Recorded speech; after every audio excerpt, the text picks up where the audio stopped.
starting off kind of where Mickey left off. When I was covering the convergence of coal and fracking down in the resource colony known as West Virginia, I met a retired coal miner named Terry Steele.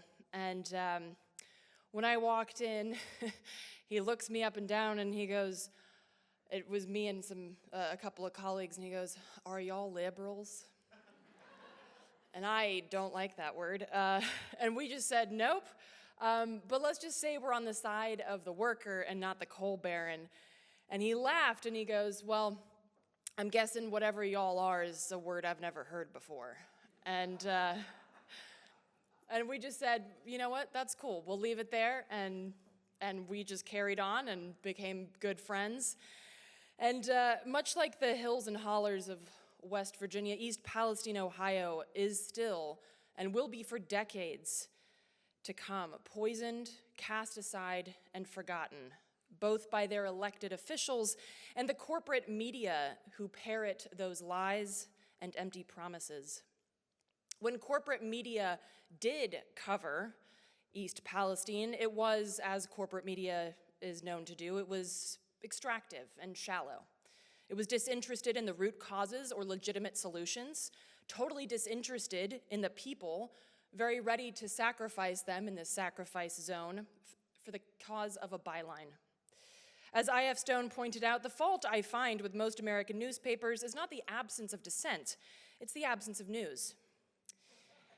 Max and Steve represent the presence of that news, the real news, if you will.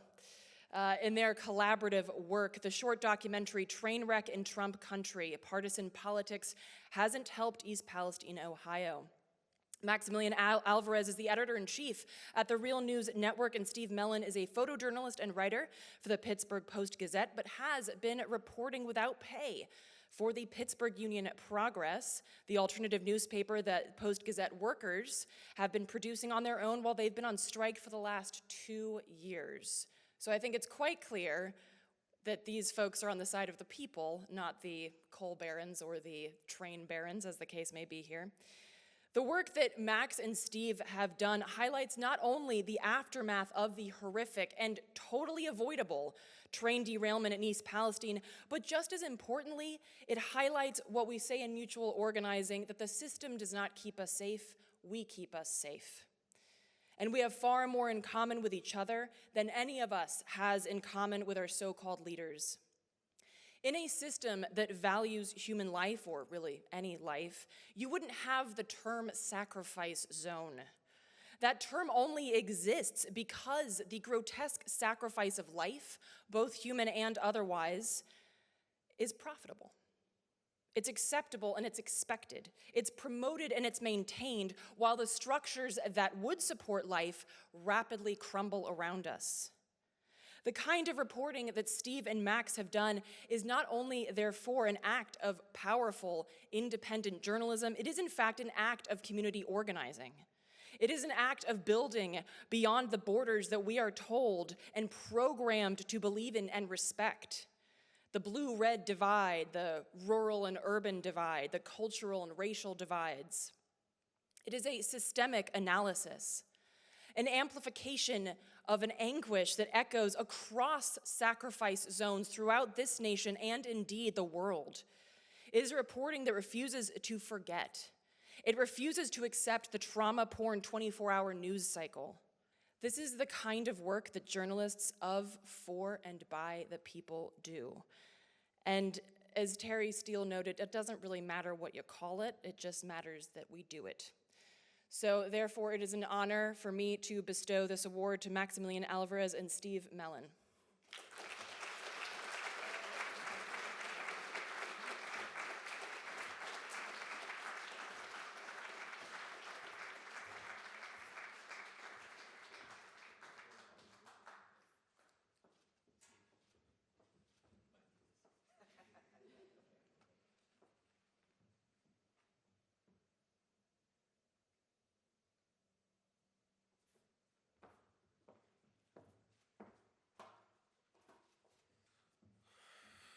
Oh my God, thank you so much, Ellen. Eleanor, it is really an honor and It's kind of all hitting me right now, but I wanted to start by just really thanking the Park Center and to the whole award committee for honoring the Real News Network with this Izzy Award. And I want to thank all of our supporters, everyone over the years whose donations, big and small, continue to make our work possible. And I want to thank the Kitty Ploss Foundation and TM Scruggs as well for your tireless support of independent media and for believing in the Real News Network from the very beginning. To everyone who has stood with us, our scrappy, fiercely dedicated team of former factory and service workers, prisoners, students, adjuncts, and community organizers who have become journalists would not be here without you. So from the bottom of my heart, thank you. And on behalf of the Real News Network and our entire team of grassroots journalists and movement media makers, I am beyond grateful and humbled to accept this prestigious award. I am equally honored to share this award with Brother Steve Mellon of Pittsburgh Union Progress, who co-hosted the report with me and who has frankly done more in-depth, consistent, and humane coverage of the East Palestine train derailment and chemical disaster than anyone else in the country, all while he and his colleagues have been on strike at the Pittsburgh Post-Gazette since October of 2022. And I want to take this moment to say that the Real News continues to stand in full solidarity with our striking colleagues. We condemn the illegal strike-breaking and union-busting actions of the Pittsburgh Post-Gazette's owners, and we call on our fellow media organizations to do the same.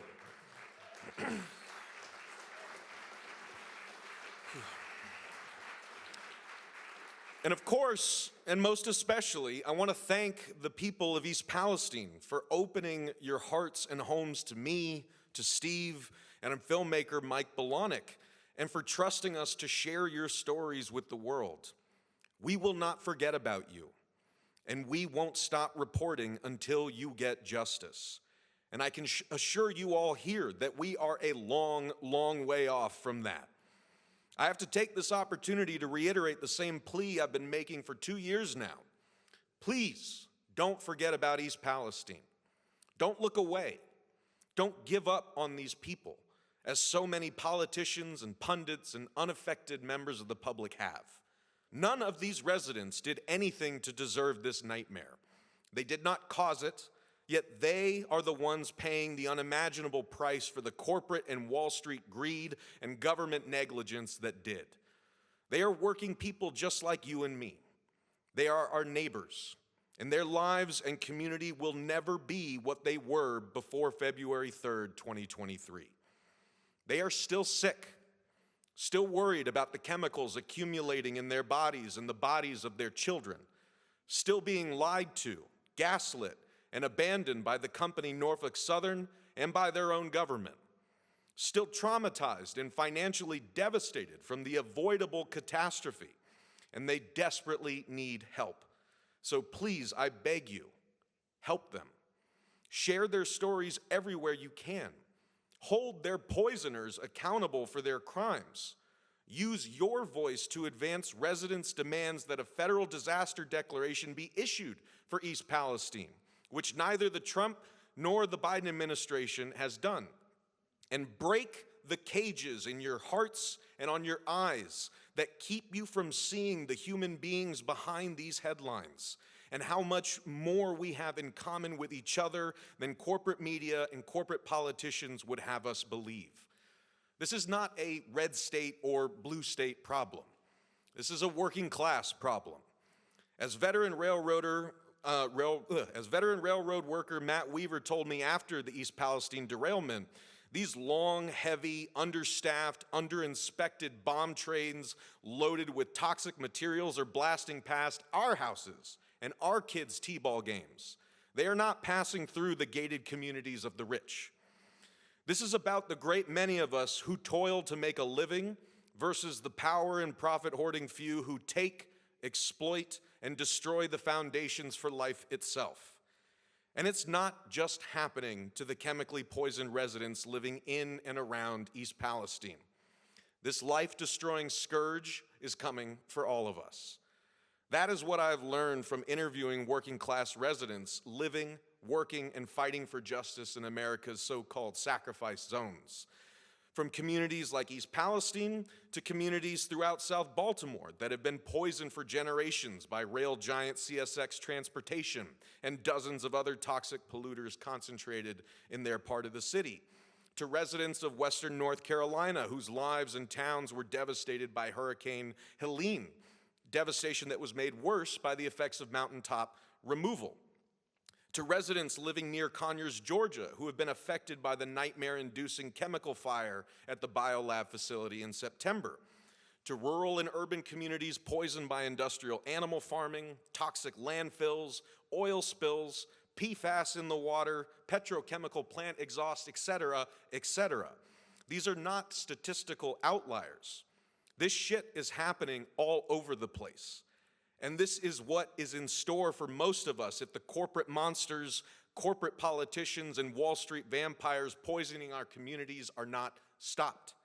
And it's going to have to be us, the ones in the path of all this reckless and preventable destruction, working people fighting as one, who are going to stop them.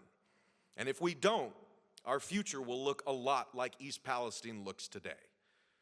Now, what I've also learned doing this reporting is that reporting in the traditional sense is not enough to get us there. Our conceit as journalists is that our ultimate job is to inform the uninformed.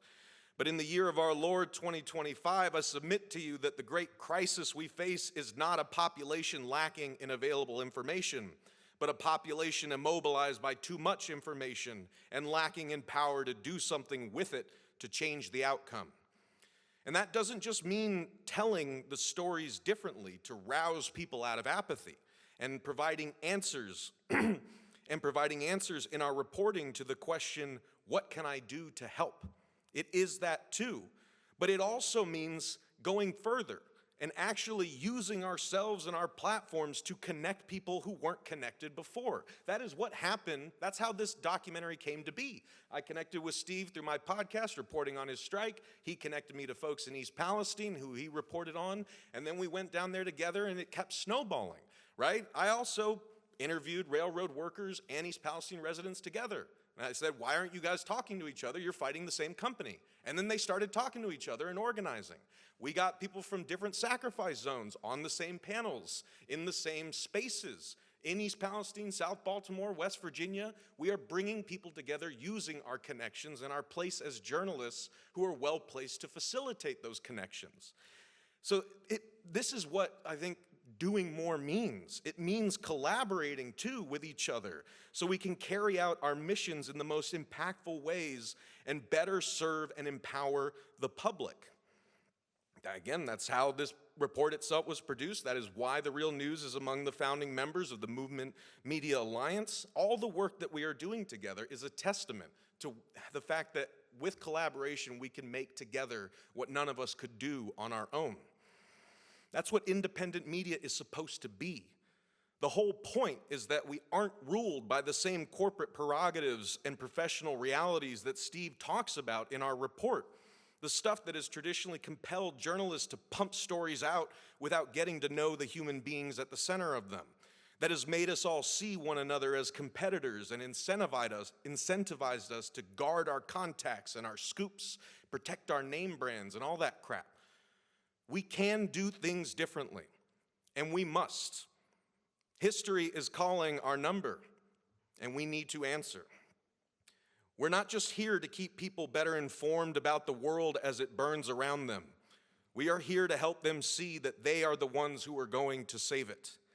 And everything we do as journalists and storytellers, and as independent organizations of independent thinkers, bound by stated missions to serve the people, not the powerful, everything we do should be driven towards empowering people to do that.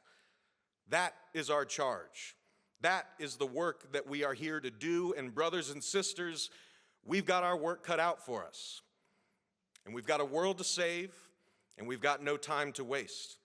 So I will see you there on the front lines, and it is truly an honor to be in this struggle with you. Thank you.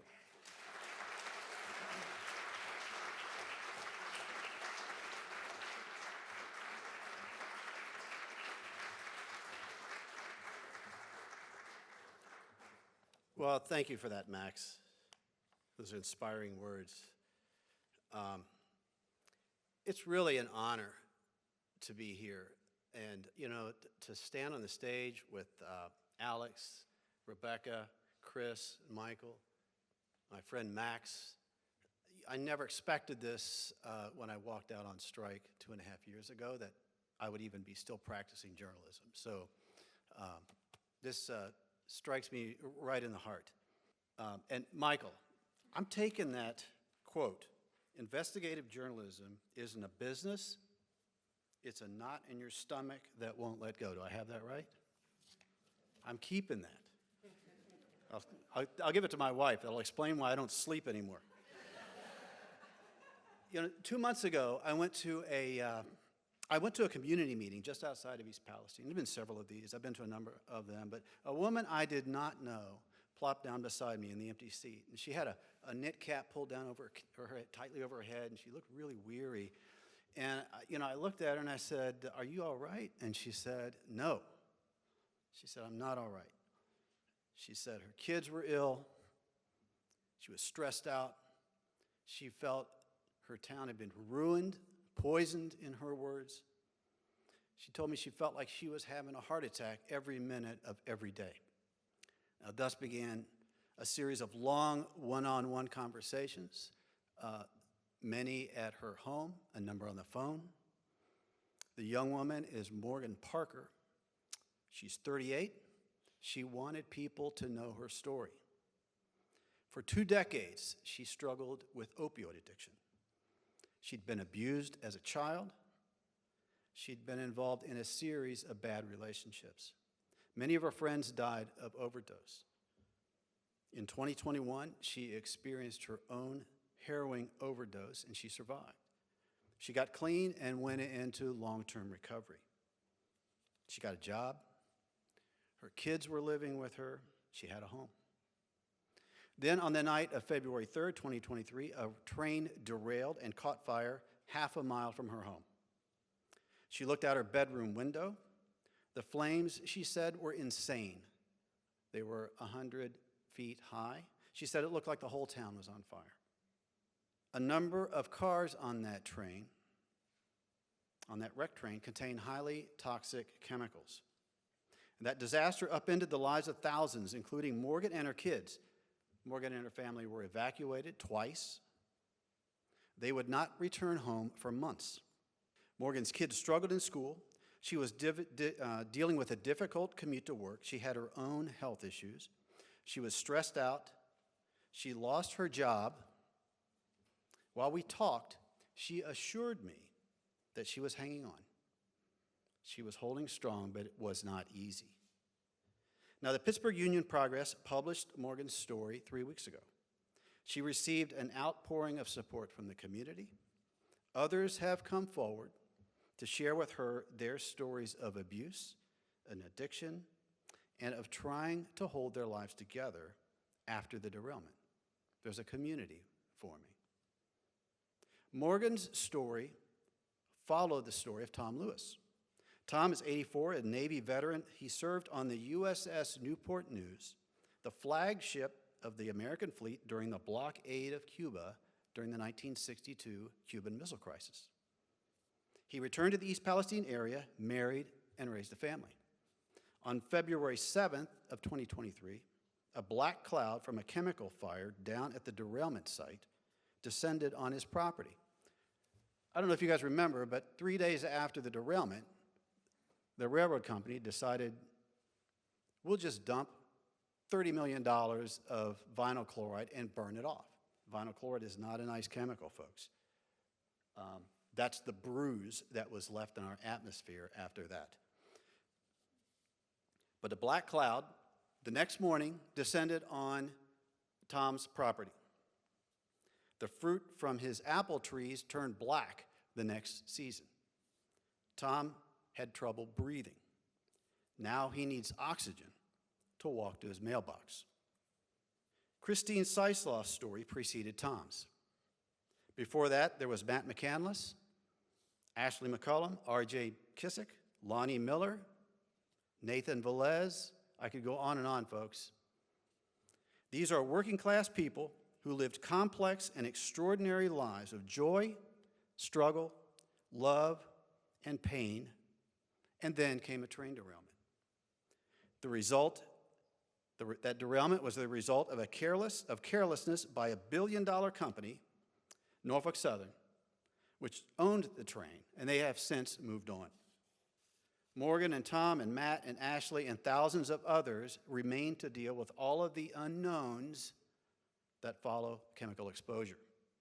Some have decided it is better to move out and are now living in campers, while their homes they considered poison remained empty. Some have sold their houses at a loss. Others cannot afford to move out, and so they feel they are stuck. These are people who demand to be heard. They feel the world has moved on and forgotten about them. I can hear them, and I can tell these stories because I joined my colleagues on a picket line 2.5 years ago and stepped away from corporate media and a paycheck. We, as members of the Newspaper Guild of Pittsburgh, took a stand against an employer blatantly violating federal labor law. On October 18, 2022, at noon, a gloomy gray day, we went out on strike. We organized actions to generate public awareness and support. We raised money to make sure we could pay our bills, and we began publishing our own newspaper. The Pittsburgh Union Progress, or PUP, as we call it, is published by workers for workers. We decide what to cover, not a publisher worrying about shareholder value, not a hedge fund manager. We're community-based. Any ad revenue or donations that come into PUP go to the strike fund and help pay strikers' bills. PUP exists to tell the stories of working class people, whether they're folks dealing with the fallout of a chemical derailment, or nurses, or baristas, or university employees organizing their workplaces, or electricians organizing a strike, or members of the immigrant, or minority, or LGBTQ, or disability communities pushing back against people trying to strip them of their humanity and their rights. We're seeing grassroots organizing in the East Palestine area. Residents are coming together to gather, to share information, to support each other, to push back against those who would prefer that the residents of East Palestine just quietly go away.